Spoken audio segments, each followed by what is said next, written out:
नमस्कार बंधुरा आमी आबारो फिरे एसेছি आरो एकटी नतून पर्व निये। आजकेर एई पर्वे आमी एमन तीनटी लक्षणेर कथा उल्लेख करते चलेছি जा तोमार मध्य थाकले बुझबे तुमी ईश्वरेर खूब काछेर मानुष। कि सेई तीनटी लक्षण ता नियेई विस्तारित आलोचना करब आजकेर एई पर्वे।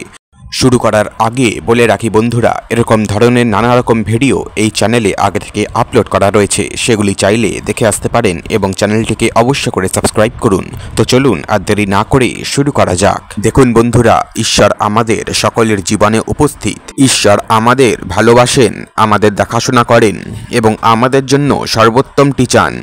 आमरा यदि ईश्वरेर साथे घनिष्ठ सम्पर्क गड़े तुलते चाइ ताहले आमादेर अवश्यई उचित तार साथे जोगाजोग करा एबं एटी करार जन्य आमरा प्रार्थना करते पारी, ध्यानेर माध्यमे करते पारी बा अन्य कारो उपकार करेও करते पारी।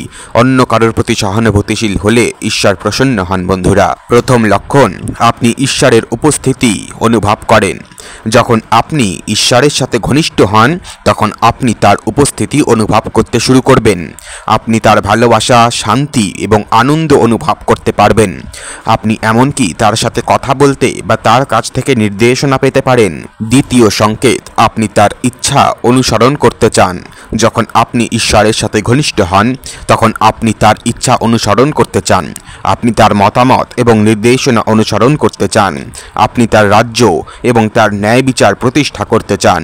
তৃতীয় সংকেত, আপনি অন্যদের সাহায্য করতে চান। যখন আপনি ঈশ্বরের সাথে ঘনিষ্ঠ হন তখন আপনি অন্যদের সাহায্য করতে চান।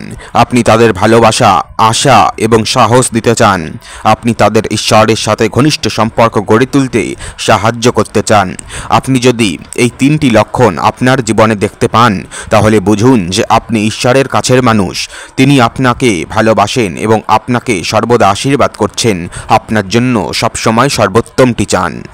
ঈশ্বর আমাদের সাথে যোগাযোগ করার বিভিন্ন উপায় ব্যবহার করেন। আমরা যদি তার সাথে ঘনিষ্ঠ সম্পর্ক গড়ে তুলতে চাই তাহলে আমাদের অবশ্যই তার সংকেতগুলি শনাক্ত করতে হবে।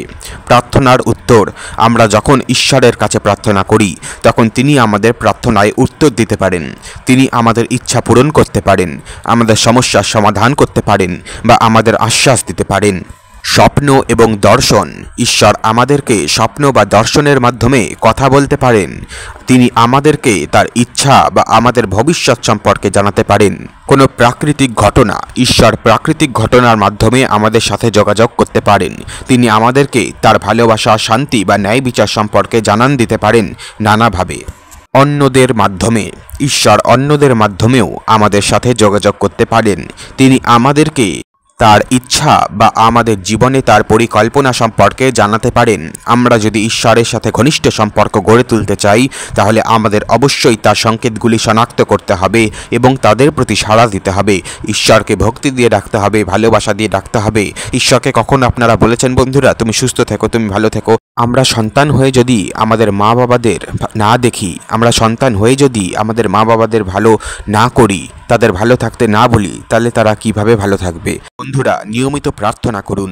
নিয়মিত প্রার্থনা করা হলো ঈশ্বরের সাথে যোগাযোগ করার সেরা উপায়।